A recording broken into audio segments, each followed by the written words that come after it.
아멘. 오늘 세례를 받은 우리 렘넌트들이 있습니다. 세례가 뭐냐? 그리스도 없을 때 나는 죽고 이제 그리스도가 내 인생의 주인으로 왕으로 사신다. 이것이 세례입니다.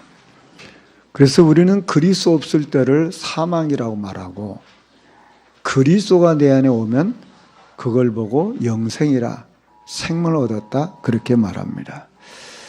그래서 나는 그리스도와 함께 죽고 이제 그리스도로 말미암아 다시 사는 것을 세례라고 말합니다.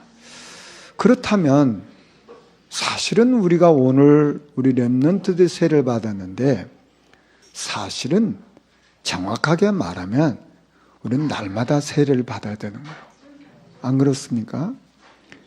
내 과거는 분명히 죽었는데 살다 보면 또 빨빨 살아서 내가 살아가지고 내 마음대로 그냥 날마다 죽어야 되는 거예요. 사도 바울은 나는 날마다 죽는다고 했어요. 그래서 오늘이라도 나는 죽었구나, 그거 확인하셔야 돼요. 뭐가 주장이 많고 말이 많고 그거 아직 내가 살아서 그렇잖아요. 그분은 좀 나쁜 말로 말하면 세례 다시 받으셔야 돼. 우리는 세례는 내가 죽고 그리스도가 주인으로 사시는 거구나, 이거 늘 확인하셔야 돼요. 내가 뭔가 또 내가 살아서 막 올라면 이게 내가 또 살았네, 요거 죽어야 돼. 그리스도께서 나를 위해서 죽으셨잖아요. 이거 확인하는 게 세례입니다. 자, 오늘 우리는 또 성찬 예식을 합니다.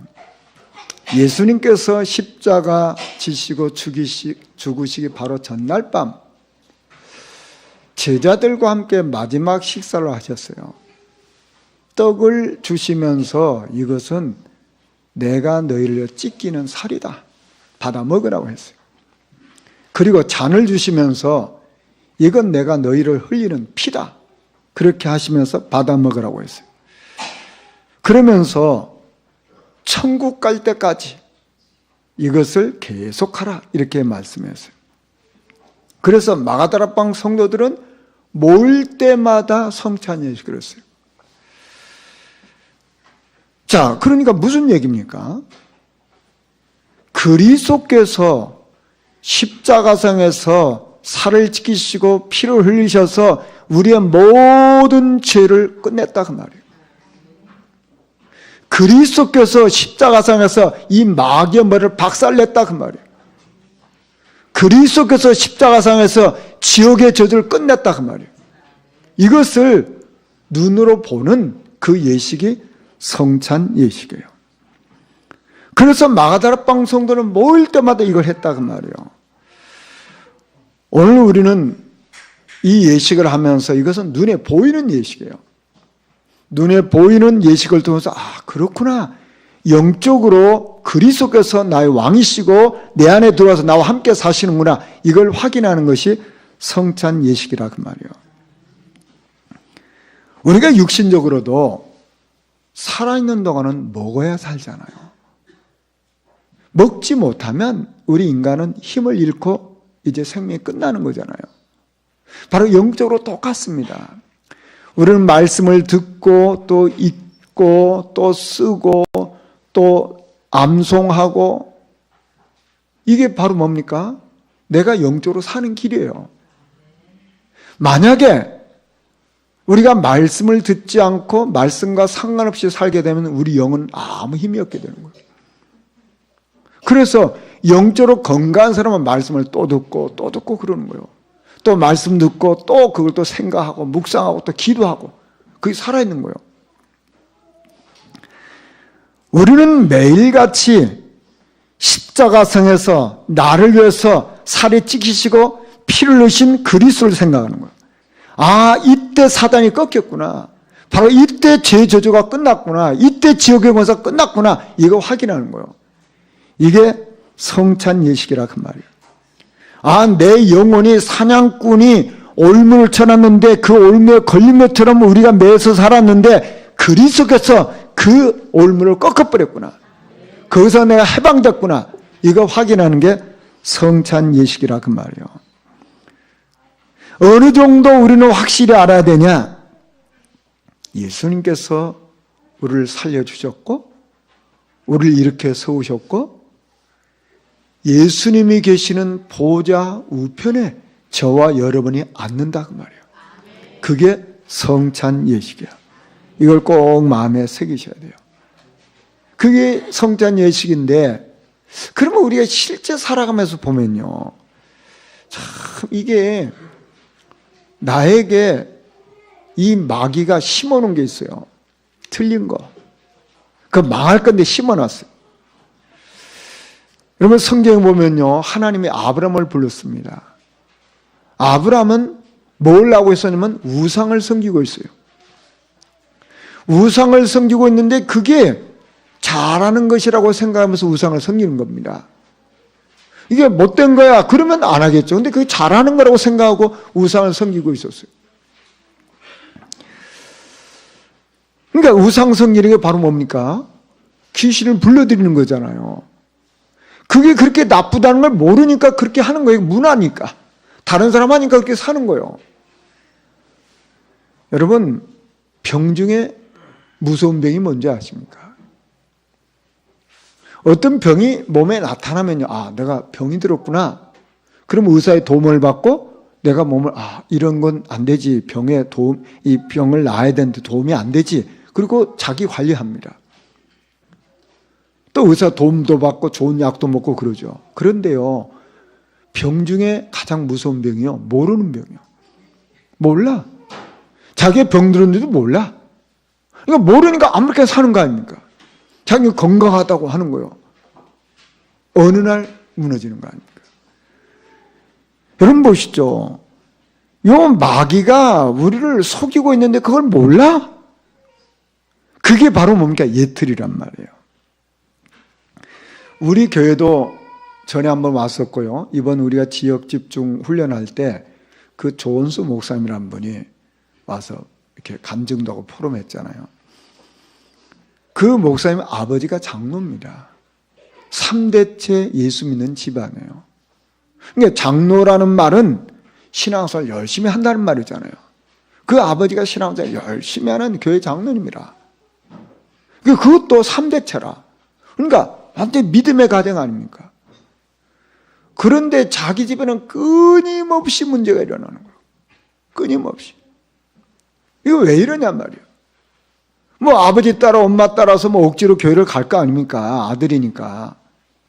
근데 교회를 억지로 가긴 가지만 다 아버지에 대한 미움, 아버지에 대한 상처, 원망 이게 가득한 거예요. 억지로 다니는 거죠. 문제는 끊임없이 일어나는데 이게 왜 이런지 모르는 거예요. 그러던 어느 날 이게 이 문제가 알고 보니까 이게 근본적인 문제인데 이게 영적인 문제구나. 맞으면 우리 가정에 우리 가문에 사단이 역사하고 있구나. 이게 보인 거예요. 그 사단이 이렇게 우리 가문을 우리 가정을 이렇게 문어들 애끝을 가득 채워놨구나. 알고 보니까 내가 열심히 해보려고 하는 종교생활을 하고 있었구나. 이게 보인 거예요. 그러던 어느 날 여자의 후손이 뱀의 머리를 상하게 하셨구나. 이게 딱 온 거예요. 그래서 우리 가정의 문제는 그리스도 아니면 해결이 안 되는구나. 이게 딱 보인 거예요. 그래서 그때부터 이 목사님이 그때는 목사가 아니죠. 딱 그리스도 붙잡은 거예요. 우리 가정에 이 가문에 이런 문제가 어디서 온 거냐. 여기 분명히 마귀 사단이 온 거구나. 그렇다면 내가 노력한들 열심히 한들 경건한들 해결이 안 되잖아요. 그래서 그리스도를 붙잡기 시작했어요. 모든 보는 눈이 그리스도가 없어서 이건 마귀에서 온 것인데 그리스도 없어서 그리스도 아니면 해결 안 돼. 이게 보인 거예요. 그래서 이 목사님에게 새틀이 갖춰준 거죠.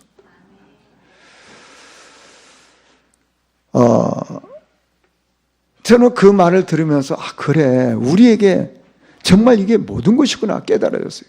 그런데 미경 집사님이란 분이 또 그 다음에 나와서 감증을 했어요. 이분은 교회 다닌 지 2년 됐어요. 이게 이제 집사 막 된 거예요. 그러니까 본인이 나는 집사란 말이 너무 어색하다는 거예요. 왜냐면 교회에 나온 지 얼마 안 됐으니까 어색한 거예요. 2년밖에 안 됐으니까. 근데 이제 집사라고 하니까 내가 집사인 거거든 이런 정도라. 이분은 20년 동안 남녀 호랑교교를 다녔어요. 그런데 자기에게 계속 예수 누군가 설명해 주는 분이 주변에 있었어요. 어느 날 벌레만 또 못한 나 이런 복음성가가 자기 귀에 들리기 시작한 거예요. 자꾸만 그 생각이 벌레만 또 못한다 하구나. 벌레만 또 못한다. 이게 자꾸 생각이 드는 거예요. 그게 자꾸 안 떠나가는 거예요. 자기는 남녀 호랑교교 20년을 다녔는데 팔자 절대 못 바꾼다. 팔자를 바꾸려면 어떻게 해야 되냐? 공양을 해야 되고 헌신해야 된다. 그래서 자기 팔자 바꾸려고 헌신하고 공양하고 막 이런 일을 얼마나 해도 안 바뀌는 거예요. 그런데 그 복음 설명한 분은 무슨 얘기하냐면 네가 예수만 믿으면 팔자 바뀌어. 아무것도 할 게 없어. 예수만 믿으면 팔자 바뀌어. 네가 예수만 믿으면 운명 바뀌어. 그런 거예요. 근데 20년 동안 남녀 호랑교를 다니면서 팔자 바꾸려고 그렇게 열심히 그렇게 공양을 다 했는데 안 되는데 예수만 믿으면 팔자 바꾸고 운명 바꾼다니까 그게 자기 마음에 드는 거예요. 그래서 이제 예수를 믿게 됐어요. 그 예수를 믿게 됐는데 20년 동안 남녀 호랑교교 다 머릿속에 들으니까 막 말씀이 안 들리잖아요. 그게 들어가지고 안 들려. 근데 어쨌든 교회를 다니다가 어떤 분 그랬대요. 저 합숙훈련이라는 게 있는데 거기를 가보라고 그렇게 얘기했다는 거예요. 근데 교회 나간 지 좀 얼마 되지도 않는 합숙훈련을 그냥 이제 갔다는 겁니다. 교회 가서 예배 드릴 때도 말씀이 잘 안 들리는데 합숙 가갖고 뭐 무슨 말인지 막 계속 목사님들이 강의하고 그러는데 아무것도 안 들리는데 딱 하나만 들렸대. 하나. 그분 고백이라 하나만 들렸는데 뭐가 들렸냐? 탐내지 말아라. 그것만 들렸대. 그러면서 11조를 했다. 그것만 들렸대. 참 이상하죠. 그 인지의 교회 다닌 사람이 이상하게 들리는 게 그런 것만 들리는 거예요. 예수가 그리스도구나 이게 들렸어야 되는데 일단 그건 안 들리고 내가 탐냈구나. 내가 11조에 대해 이 말만 들더라는 거예요. 하여간 그분은 그렇게 들린 거죠. 그래서 이제 교회 갖고 이제 11조성을 했대죠. 이제 초신자인데. 그리고 조금 또 지나다 보니까 어떤 분이 또 합숙 있는데 가자고 하더래요. 그 합숙 가려면 돈 들잖아요. 또 시간도 드는데 이상하게 자기 또 가졌다는 거예요. 초신자인데. 그냥 합숙을 2번째 간 거죠. 훈련을. 근데 그때 가서는 조금 들리는데 뭐가 들리면 1000명이 들렸어요. 1000명. 하나님 명령. 그게 1000명이 뭐냐? 복음운동. 전도하라. 세계복음화. 이게 들렸다는 거예요. 자기에게. 그래서 나는 세계복음화 하라고 전도하라고 하나님이 이런 은혜를 주셨구나. 이게 깨달아졌다는 거예요. 그분 고백입니다. 여러분 보시죠. 그분은 그분 수준에서 세트를 갖춘 거예요.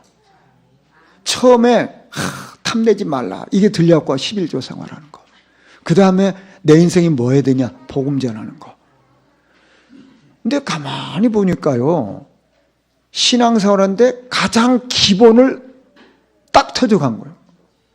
여러분 하나님 앞에 드릴 줄 모르면요. 신앙생활 안 됩니다. 근데 이 사람은 초신자인데 하나님 앞에 드릴 줄 알죠.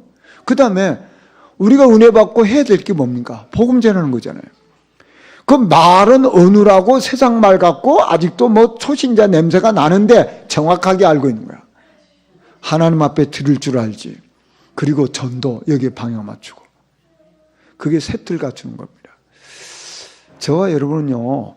세틀 갖추는 게 뭐 대단한 거 하려고 하지 마시고 내가 할 수 있는 거. 그것부터 고쳐야 돼요. 그게 세틀 갖추는 겁니다. 오늘은 우리 교회 절기로 다음 주가 부활절이에요. 부활절 전주를 고난주간이라고 그래요. 오늘 고난주일이라. 그래서 제가 고난주일 우리 성도들 어떤 말씀을 같이 나눌까 하다가 기도하는 이 히브리서 9장을 붙잡았어요.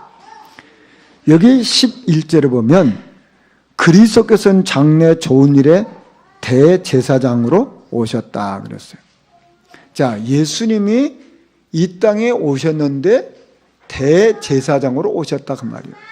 그러면 제사장은 하는 일이 뭡니까? 죄 문제를 해결하러 오신 분이 제사장이잖아요. 그래서 마태복음 1장 21절에 보면 예수는 누구냐? 죄에서 우리를 구원할 자다. 그 예수 이름 자체가 죄에서 구원할 자예요. 예수님은 우리를 죄에서 구원하기 위해서 오셨단 말이에요. 왜요? 멸망 가운데 있으니까. 그 멸망이 뭡니까? 하나님 모르는 게 멸망이에요. 그리스도 모르는 게 멸망이에요. 예수 안 믿는 게 멸망이란 말이에요. 그게 멸망받지 말고 영생 얻으라고. 그 예수님이 오셨단 말이에요. 그래서 어떻게 오셨습니까? 처녀의 몸을 통해서 오셨잖아요. 그분이 오셨단 말이에요. 그 대제사장 오셨다 그 말이에요. 그리고 12절에 보니까 그분이 오셔서 뭘 하셨냐 그 말이에요. 지금까지 구약의 많은 제사장들이 한 일이 바로 뭐냐면 염소와 송아지를 잡아서 피를 흘렸는데 예수님께서는 염소와 송아지 피로 하지 아니하고 오직 자기 피로 예수님이 십자가 못 박혀 피 흘려 죽으셨다 그 말이에요. 왜 그렇습니까? 피 흘림이 없이는 삶이 없거든요. 자, 이 땅의 모든 사람은 하나님을 떠나서, 하나님 떠난 게 죄잖아요. 하나님 떠나서 그 죄로 말미암아 저주를 받을 수밖에 없어요. 그래서 예수님이 이 땅에 오셔서 뭐 하셨냐? 자기 피로, 자기의 직접 십자가 못 박혀 죽으셔서 피제사를 드림으로 우리의 모든 죄를 해결하셨다 그 말이에요. 그래서 그 구약 시대에는 처음 다 짐승을 잡아서 불을 태워가지고 그 죄를 뿌려가지고 제사함을 받았다 이렇게 인정을 받는데 예수님은 자기 몸으로 그 말이에요. 그래서 12절에 보면 그의 피가 단번에 영원한 속죄를 이뤘다고 했어요. 영원한 속죄를. 히브리서 10장 10절에 보면 예수 그리스도의 몸을 단번에 들으심으로 말미암아 우리가 거룩함을 얻었노라 그랬어요. 앞으로 얻을 것이다 그것이 아니고 예수 그리스도께서 단번에 우리를 거룩함을 얻게 하셨다 그 말이에요. 또 히브리서 10장 14절에 보면 그가 거룩하게 된 자들을 한 번의 제사로 영원히 온전하게 하셨느니라고 했어요. 영원히. 예수 그리스도께서 단번에 영원히 완전하게 해결하셨다고 말이에요. 언제요? 우리가 아직 죄인 됐을 때. 우리가 아직 죄인 됐을 때 그리스도께서 십자가에 못 죽으심으로 우리의 모든 죄 문제를 영원히 단번에 완전히 해결하셨단 말이에요. 어떻게 해요? 로마서 8장 2절 보면 그리스도에 있어는 생명의 성령이 법적으로 완전히 해방했단 말이에요. 그 예수님께서 십자가 못 박혀 죽으시면서 마지막 하신 말씀이 뭐예요? 다 이뤘단 말이에요. 영원한 속죄 다 이뤘단 말이에요. 그거 끝내신 거예요. 이거 지금 우리에게 말씀하는 거예요. 고난주간에 눈물을 흘릴 거 없어요. 그리스도 다 끝냈어요. 십자가에서 다 끝냈단 말이에요. 우리는 감사하고 찬양하면 되는 거예요. 15절에 보면 이는 첫 언약 때 범한 죄에서 속량하려고 주구사 부르심을 입은 자로 하여금 새 언약의 중보자가 됐다 그랬어요. 자, 그러면 첫 언약 때 그랬거든요. 첫 언약 때가 뭔지 아십니까? 창세기 2장 17절에 보면 선악을 알게 하는 나무 열매를 먹으면 반드시 죽는다고 했어요. 그게 첫 언약이에요. 첫 언약인데 아담과 하와가 첫 언약을 어겼잖아요. 그래서 선악을 알게 하는 나무 열매를 따먹었어요. 그게 창세기 3장이에요. 왜 그랬을까요? 마귀에게 속아가지고. 그게 첫 언약이 깨져버린 거예요. 그래서 영원한 저주가 왔어요. 그래서 우리 인간은 그때부터 어떤 방법을 해결할 수가 없거든요. 그래서 하나님은 우리에게 이 문제를 해결하려고 뭘 하겠다는 겁니까? 메시아 보내겠다고 했어요. 그래서 새 언약의 중보자를 보내겠다. 그분이 오신 거예요. 그분이 예수란 말이에요. 그래서 바울은 어떻게 깨달았냐? 로마서 5장 19절에 보면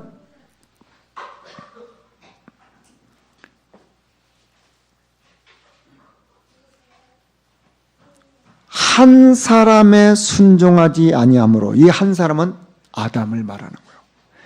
아담 한 사람이 순종하지 아니하므로 많은 사람이 죄인이 됐어요. 아담의 후손은 모든 사람이 죄인이에요. 그걸 보고 신학교는 원죄라고 말하는 거예요. 내가 죄진 게 없는데요. 그래도 태어나면서부터 원죄를 가지고 태어난다니까. 아담 후손이기 때문에. 그런데 어떻게 됐다는 겁니까? 한 사람이 순종하심으로 많은 사람이 의인이 되리라. 그 한 사람 누구예요? 예수 그리스도. 바로 새 언약의 중보자 되신 예수 그리스도. 자, 그래서 새 언약이신 중보자 되신 그리스도 예수 안에 있는 자에게는 결코 뭐가 없어요? 정죄가 없어요. 로마서 8장 1절에. 여기에 우리 인간이 뭐 덧붙일 거 없어요. 여러분 보시죠. 신앙생활 잘못하면요, 어떻게 되는지 아십니까? 내가 조금 도와줘야 구원을 받는다고 착각하는 거예요. 그걸 보고 신인 협동설이라고 해요. 그거 굉장히 잘못된 신학입니다. 그리스도께서 영원한 속죄를 단번에 이루셨어요. 예수 그리스도께서 새 언약의 중보자세요. 여기에 우리 인간에 뭐가 개입할 게 하나도 없는 거예요. 아무것도 없어요. 그리고 다 끝났어요. 자, 거기서 끝난 겁니까? 15절에 보면 속량으로 죽으시고 부르심을 입은 자로 영원한 기업을 얻게 하셨다고 했어요. 자, 우리에게 그 죄에서 완전히 빠져나오게 할 뿐만 아니라 영원한 기업을 주신다 그 말이에요. 그 기업은 어떤 기업입니까? 베드로서 1장 4절에 보면 썩지 않고 더럽지 않고 쇠하지 아니하는 유업을 있게 하시나니 곧 너희를 위하여 하늘에 간직하신 것이라. 우리에게 주신 기업은 영원한 거예요. 이건 누구도 뺏어갈 수가 없는 거예요. 썩지도 않아요. 쇠하지도 않아요. 변하지도 않는단 말이에요. 바울은 어떻게 깨달았냐? 빌립보서 3장 21절에 보면 만물을 복종케 하실 수 있는 자의 역사로 우리의 낮은 몸을 자기의 영광의 몸의 형체같이 변하게 하시리라. 영원한 기업 주셨어요. 어느 정도입니까? 에베소 2장 6절에 보면 우리를 함께 일으키시고 살리시고 그리스도가 앉으신 보좌 우편에 앉게 하신단 말이에요. 영원한 기업을 주셨어요. 저는 이 오늘 말씀을 묵상하면서요, 이 말씀을 잘 보세요. 하나님의 것은 영원한 겁니다. 우리에게 영원한 속죄를 단번에 이뤘다고 했어요. 저와 여러분 안에 예수 그리스도를 영접하는 그때에 들어오신 그 성령님은 영원하신 성령이에요. 영원하신 성령 우리 안에 계신다 그 말이에요. 그리고 우리에게는 뭘 주십니까? 있다가도 없어지는 것이 아니고 영원한 기업을 주세요. 그래서 하나님 주신 축복은 영원한 거예요. 이건 절대 취소되지 않아요. 세상에서는 뭐가 잘못되면 환불하잖아요. 환불되는 것도 아니에요. 이건 영원한 축복이에요. 바뀌지가 않는다 그 말이에요. 우리에게 이걸 주셨어요. 여러분 보시죠. 사람이 내가 당신 뭐 이렇게 해주면 책임진다고 보장하잖아요. 고맙죠. 그러나 영원하지 않습니다. 사람의 보장은 영원하지 않아요. 왜요? 사람은 완전하지 않기 때문에. 그런데 하나님의 보장은 완전해요. 왜요? 하나님 주신 거기 때문에. 하나님 영원하시기 때문에. 누구도 뺏어갈 수가 없어요. 뺏겨지는 게 아니란 말이에요. 다만 모르고 있을 뿐이에요. 다만 속고 있는 것뿐이에요. 그리고 저는 이 말씀 묵상하면서 정말 제 마음에 참된 감격이 일어나서요. 그게 뭔지 아십니까? 그 히브리서 9장 15절을 다시 한번 보세요. 잘 보세요. 이 말씀 보시면요. 이로 말미암아 그는 새 언약의 중보자시니 이는 첫 언약 때 범한 죄에서 속량하려고 죽으사 부르심을 입은 자로 하여금. 나는 누구냐? 부르심을 입은 자예요. 저와 여러분이 누구냐? 부르심을 입은 자예요. 첫 언약 때 범죄한 죄에서 우리를 속량할 뿐만 아니라 무엇을 위해서 부르셨냐? 영원한 기업을 주기 위해서 우리를 부르셨단 말이에요. 하나님이 저와 여러분을 부르신 것은 죄에서 하방받을 뿐만 아니라 영원한 기업을 주셔서 부르셨단 말이에요. 이게 저와 여러분 받은 축복이에요. 여러분 보시죠. 우리를 사망에서 생명으로 옮겼을 뿐만 아니라 흑암의 나라에서 사랑의 아들 나라로 옮겼을 뿐만 아니라 영원한 기업을 주기 위해서 부르셨단 말이에요. 언제요? 창세전에. 여러분 성경을 잘 보세요. 나이 75세에 우상 숭배자 아브라함을 하나님이 부르셨어요. 그런데 하나님 왜 아브라함 왜 불렀어요? 부르신 이유가 뭐죠? 불러놓고 제일 먼저 한 약속이 뭔지 아십니까? 너는 복의 근원이라. 하나님 아브라함 왜 불렀어요? 복의 근원되라고. 너를 축복하느냐 내가 축복해? 너를 저주하면 내가 저주해? 너로 말미암아 모든 족속이 복을 받을 거야. 하나님이 아브라함 왜 불렀어요? 복된 자, 복된 삶을 살라고. 나이 80인 모세 하나님 불렀어요. 왜 불렀어요? 내가 너와 함께한다. 너는 애굽 땅에 가서 피대사 말해라. 왜요? 백성 다 살리는 길이에요. 하나님이 모세를 부를 때 내가 너와 함께하겠다. 너는 세상 많은 사람을 살릴 자라. 이렇게 부르셨어요.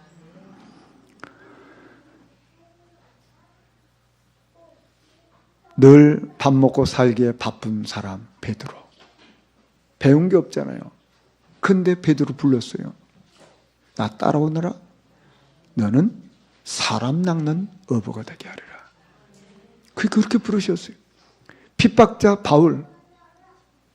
그 망해야 되는데 주님이 불러가지고 너는 이방인과 임금들과 이스라엘 살릴 나의 그릇이라고 했어요. 하나님 그렇게 부르셨어요. 여러분 그렇다면 한번 생각해 보세요.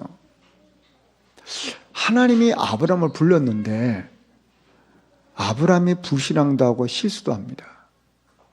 그런데 놀라운 사실은요. 하나님이 불신앙하고 실수해도 천사를 보내셔서 아브라함을 보호하고 책임지고 축복합니다. 하나님이 그렇게 하세요. 여러분 보세요. 모세 평생에 모세를 당할 자 없게 만들어요. 모세 실수하잖아요.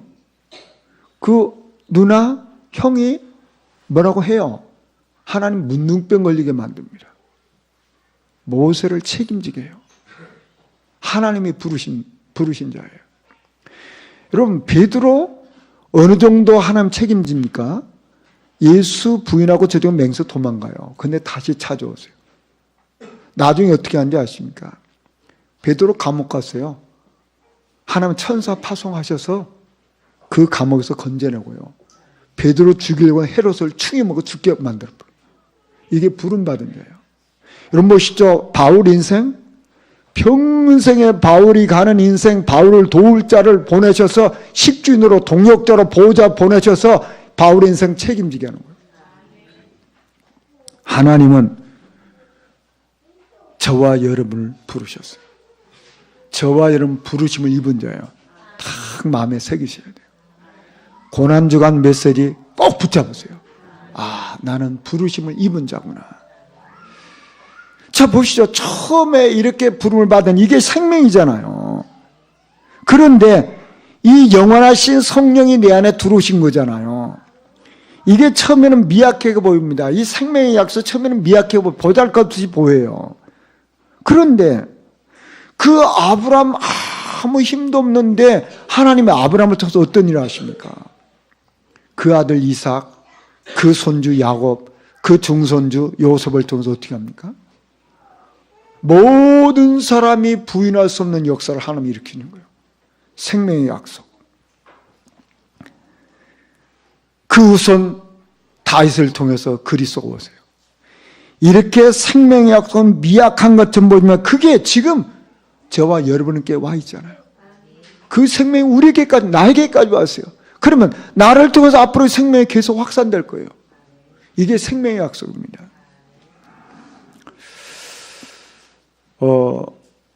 우리 얼마 전에 이쪽에 불이 나가지고 많이 놀라시고 또 힘드셨잖아요. 근데 제가 신문을 보니까 양강지풍이라 이런 말이 있더라고요. 그게 뭔 말인가 했더니 이 영서지방에서 봄철이 되면 4월, 5월이 되면 영서지방에서 영동지방으로 그 바람이 굉장히 바람이 따뜻하고 빠른 바람이 있대요. 매년. 그게 양강지풍이라. 그래서 이걸 갖다가 화풍이라고 쳤어요. 그러니까 불을 만들어내는 바람이란 말이에요. 막 바람이 세게 되면은 누가 사람이 안 질러도 나무끼리 붙어서 불이 난다는 거예요. 산불이 많이 난대요. 이건 벌써 오래전부터 있어 봤던 거예요. 그게 보니까 여기 산불이 난 것도 우연이 아니고 이렇게 양강지풍에 의해서 불이 난다는 거예요. 이게 지금 국립기상연구소에서 연구를 했는데 이 영동지방에 국지적으로 이 바람 부는 이것이 양강지풍인데 이 양강지풍이 산불 발생의 원인이라는 거예요.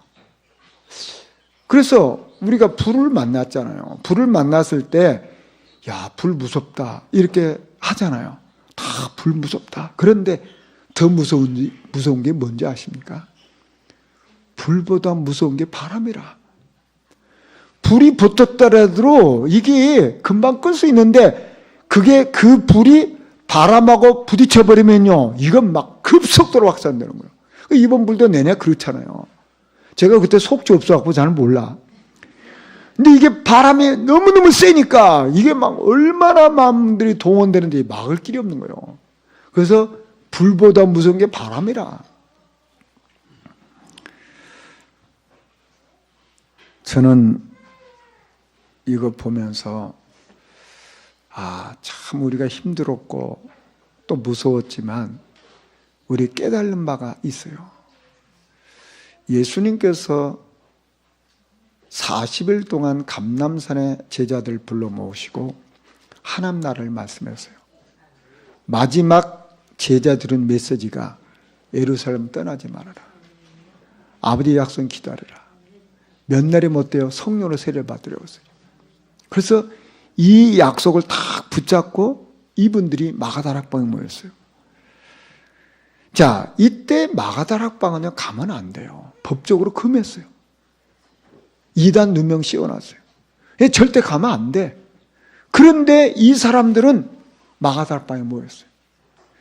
자기 동료 중에 감옥 간 사람도 있어요. 자기 동료 중에 짐승의 밥이 된 사람도 있어요. 사형당한 사람도 있어요. 상관없이 마가다락방에 모였어요. 그들이 뭐였습니까? 그곳에서 아버지 약속하신 성령의 세를 놓고 간절히 기도하기 시작했는데 몇 날이 못 돼요. 오순절 날에 바람 같은 불 같은 성령 역사가 일어났어요. 어떤 일이 일어났습니까? 그들은 가진 게 없는 사람들이에요. 배운 게 없는 사람들이에요. 힘 없는 사람들이에요. 그들을 통해서 이 복음의 불씨가 확산됐어요. 그래서 로마 복음을 이루어졌어요. 저는 이게 제 마음에 와닿았어요. 하나님, 지금 우리 시간표에 이 성령의 바람이 필요합니다. 이게 제 마음에 와닿았어요.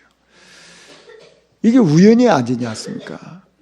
우리가 지금 얼마 동안 집중 합숙을 받고 또 집중 이렇게 훈련을 우리가 받는데 우리 성도들이 참 귀하더라고요. 그 바쁜 중에 이 훈련에 참여하시면서 인도를 받는 거예요. 그래서 지금 하나님이 이제 이 복음의 불씨들을 우리 가슴속에 심어놨는데 이게 이제 바람과 접합버리면 이게 역사가 일어나는 거예요.